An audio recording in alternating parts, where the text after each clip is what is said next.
বিভিন্ন সময় হারানো কিংবা চুরি হওয়া শতাধিক মোবাইল এবং প্রতারণার মাধ্যমে হারানো লাখ লাখ টাকা উদ্ধার করে ভুক্তভোগীদের হাতে তুলে দিয়েছে পুলিশ।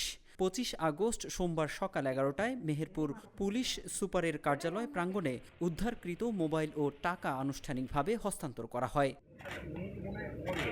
পুলিশ জানিয়েছে, জেলা সদর, গাংনী এবং মুজিবনগর থানা এলাকায় হারিয়ে যাওয়া মোবাইল ও টাকা সংক্রান্ত ভুক্তভোগীদের জিডি বা সাধারণ ডায়েরির পরিপ্রেক্ষিতে সাইবার ক্রাইম ইনভেস্টিগেশন সেল অনুসন্ধান শুরু করে।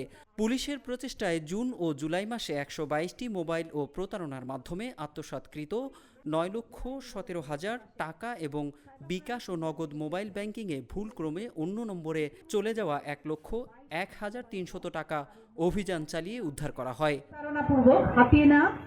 এক্সট্রিম মশার কয়েল প্ল্যান্ট ফাইবার দিয়ে তৈরি, ডেঙ্গু, চিকুনগুনিয়া বাহি সহ যে কোনো মশার বিরুদ্ধে দেয় এক্সট্রিম সুরক্ষা। পুলিশ জানিয়েছে, উদ্ধারকৃত মোবাইলগুলোর কোনোটি চুরি হয়েছিল, কোনোটি হারিয়ে গিয়েছে বা ছিনতাই হয়েছিল।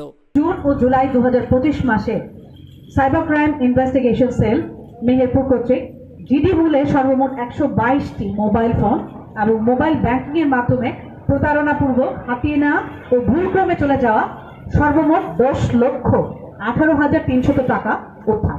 এরই ধারাবাহিকতায় মেহেরপুর জেলাধীন 3টি থানায় দায়েরকৃত সাধারণ ডায়েরি মূল্যে জুন ও জুলাই মাসে সর্বমোট 122টি হারানো mobile phone cyber investigation cell উদ্ধার করেছে, যার মধ্যে মেহেরপুর সদর থানার জিডি ছিল 41টি, গাংনী থানার 64টি, মুজিবনগর থানার 17টি।